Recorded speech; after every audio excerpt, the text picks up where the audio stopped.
My mare Becky is 15 years old now. She's aging a little bit and it's time to give her a bit of a tune-up. We had the vet out last week to treat one of our dogs and give the horses their tetanus injections. And while she was out, she noticed that my mare Becky was a little bit crooked and stiff. And so she came out today to do a full session with her and it was fascinating. I guess a combination of massage, chiro, osteo and red light therapy and the needles, acupuncture. Oh. I don't think she's moved this shoulder for a while. Okay, why do you say that? Well, she's just that. So moving it like this, but you know, to actually do a stretch, I'll show you when I drop it. The difference between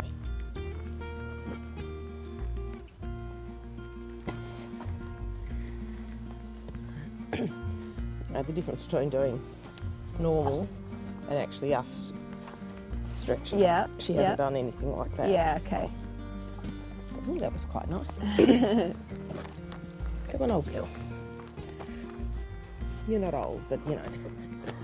Oh. You know that. Frankie's like, hang on. So, see how we can't get these hips out? Yeah. Oh, now she's going. So again, like she's probably just done like what we do. Yes. Instead of really striding out. Yeah, okay. And it doesn't have to be from any particular injury or anything. Yep. It's just Things stiffen up. Well, it's just a lazy way to go. You know how we're lazy too. Yes. We walk in our postures. Now you're going to put your feet together and stand up nice and straight. Yeah. And tuck you. Horses are the same. Uh-huh. You can be nice to Frankie. Has Frankie got balls? No, she's a girl. Oh. We had this conversation last that's time. right. So this one's better. Okay. Still not great. So it's that diagonal that's stiff. Yes. So probably the left lead is probably her good lead, the right's the... Yes. And that's what I feel like is the case? Yep. Yep. How often would you suggest doing this sort of a session? I'll tell you at the end. Okay. We might do another one in a couple of weeks and then maybe monthly, bi-monthly. Yeah, okay. And it depends how much you ride. Yeah. Suppling exercises you do. Okay. So the more you do... I probably need some specific homework. Yes. Yeah. Yep. Because I just ride. Yeah. Like I don't do particular things. The one thing that improves everything is pole work. Okay. And that... So I reckon if we got her to move, which I'll get her to move now, in a minute, when she... Just get you to walk straight away from me, please. Over the dog, don't worry about the dog.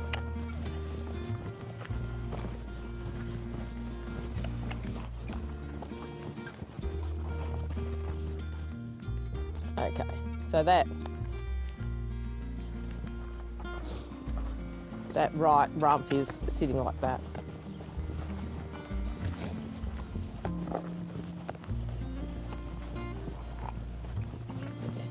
And your left shoulders. So your right rump and your left shoulder are high. Uh-huh. Both sides evenly. Yeah. And that's where pole works good. Okay. So I'll go through that. Okay. And it's good for you too. Yeah. Yep. I'm open to exercises. And it's a bit like... Will she be stiff after this? She might be tomorrow. Yes.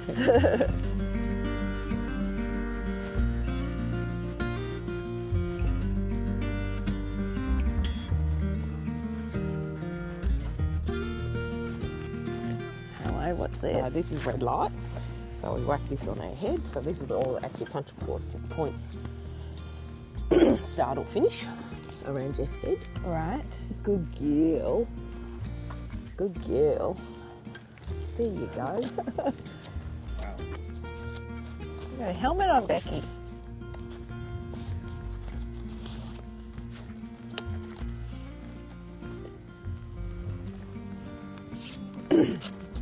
So it's red light and ultra red light, which are two different wavelengths. 660 and 820 also. So it acts down onto the cells, into the nucleus. You've got the mitochondria. Do you remember science? No. So the mitochondria is the battery of the cell. Right. So we're stimulating that. So we're going to increase cell proliferation, increase blood supply, increase lymph flow. Oh. With lights. Yes. Huh. No idea. So there's lots of ways you can stimulate cells. You can use light, you can use sound, ultrasound. You would have heard about that? Not really. Okay, Yeah. so ultrasound, you can use ultrasound to see things. Yes. But you can also use ultrasound at a lower frequency to stimulate cells. So it's this LS joint, the lumbosacral area. I don't know whether you can see it. Do you want to show? This is Oh, really the quite pulsing. Yeah. spasming. Can you see that? And that's from the Yeah. pressure that you're applying with Yeah. your fingers? Yep. And she's going, I don't really like that. So what we've got to do is raise her core. So if we improved her core and had it up there, Yes. you can see immediately that her back is stronger. Yes. So if you can think of this as a suspension bridge Uh-huh. attaching to the wither to the LS, and this is a suspension bridge. At the moment she's dipping too much. We improve the core, tighten it up, Yep. and it'll take all the pressure off this lumbar area. Uh-huh. So this isn't a saddle fit problem. Yep. Saddle fit's here. Yep. This is actually just she's walking Yep. Just with her strength. arse out, Yeah. arse down. Yeah, okay. So to get her to walk correctly is going to be the challenge. Okay. And that's where poles, Yeah, okay. she'll have to pick her feet up Yeah. because she thinks she's normal. Yes. Why do they get Just like us. I just think, older and yeah. So it's basically just the beginning of poor posture. And then she's all horses are born one-sided, and then she's just developed that more as she's gone along. So if you take a young horse, you can make them more ambidextrous and more evenly balanced. But she's like us. Like I said, are you left or right-handed? So can you brush your teeth with your right hand? Not Yeah, not the same. exactly the same. Yeah. Because you just do it all right. You do it all right left-handed. And then once you've been doing something for 6 weeks, that becomes the brain thinks that that's normal. So you can see here. I know she's The standing ground's up a not bit, even there. but it's quite diffy Yes. from there down. Yes. That's what we have to raise up and Yeah, strengthen. okay. And that's why her shoulders are blocked as well, Uh-huh. because she's, if you can sway your back, Yeah. you actually haven't got great shoulder movement. If you stand up straight, you've got freedom. Not that I'm not a great example because I've got bad arthritis, but yeah. And I know that if you stand up straight and suck your tummy in, well, it's not just your shoulders, it's your whole breathing. Yeah.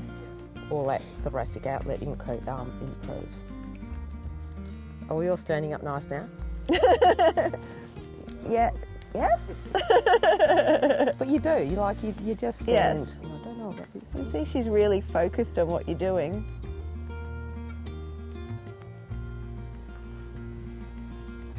So the answer is I probably won't get it all released in one go. Uh-huh. So this is the one. Has she always had a bend at the end of her tail? Becky? This horse. It's not horse. How do you mean? So just feel the bone down, and about there it starts twisting, and then it comes a bit of a ski jump. Oh, yeah. I've never noticed. Okay.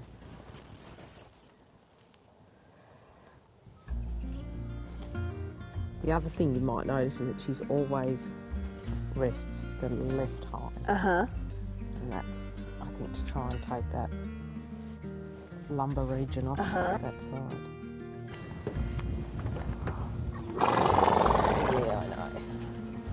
So that's good. She's released pretty well.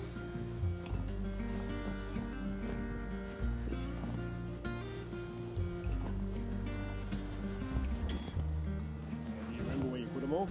Yeah, there's 2 on the ground over there somewhere. I can see one. There's one still in her pack. And there's one on her foot. Oh, yeah. Do you reuse them or are they one-time use? No, they're one-time use. Uh-huh. It's a bit of a waste, really. So what's this doing? So this is the hyoid release, which is the hyoids at the base of your tongue. Uh-huh. And is connected to your back end. So that's how we stop a horse, is by flexing your hyoid. Uh-huh. There's a myofascial line that goes all the way back to the back end, and it puts the brakes on in the back end. Right. So it's not the bit in the mouth that stops a horse, it's the pressure on the hyoid. Uh-huh. So somebody discovered that, I don't know, thousands of years ago, without knowing any anatomy, which is pretty amazing. But if you pull on a horse's head, you stop the back end.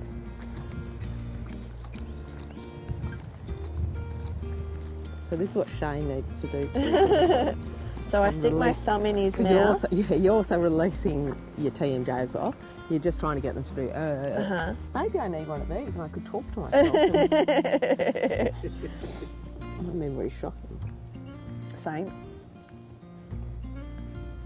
Oh, does that feel good?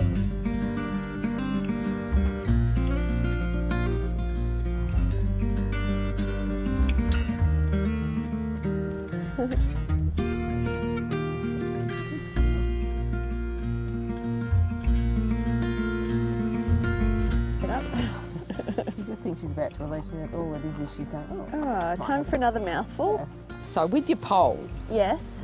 so you put, we'll use these as poles, you put one there, Yes. so, and say one there, so they have to do this. Yes. Uh-huh. Okay? With her, so a big horse you go 4.5 foot. With her I would try it 3, so 3 foot. You That. filming this, baby? Yep. just a step between, and that might be too much. So if she's still having trouble doing that, just bring them in. Okay. Because we need her to do 1, 1, 1, and that improves your core. And just walking over them back and forth. Yep. So 4 poles. Yes. If you do maybe 5 going that way, 5 going that way every day, Okay. it doesn't take a lot. Okay.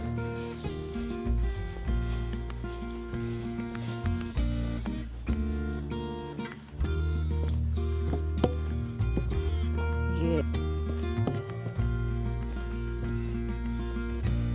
Pole homework is that she needs to be picking up her feet to clear the poles, and to pick up her feet she's got to collect herself, tuck her tummy in, and that in turn strengthens her core, which will strengthen her back and help with the wastage that we're seeing through her top line as she's getting a little bit more mature. So this is our beginner exercises. We're going to do this every day for 2 weeks, and then we might move on to trotting and some different formations and also raising them a little higher.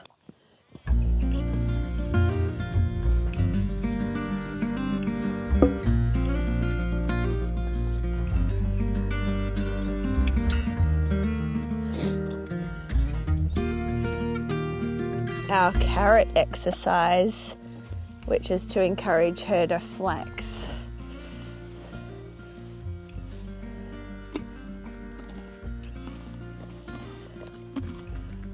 Good girl. Do the other side.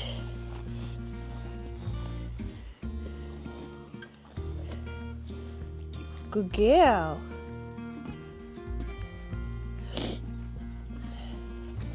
Come back further. Good girl.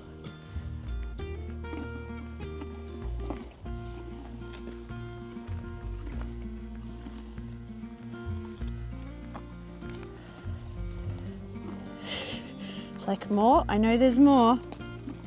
This one's hard for you, isn't it? Good girl. This one's hard for you, isn't it? Good girl. A little higher. Good girl.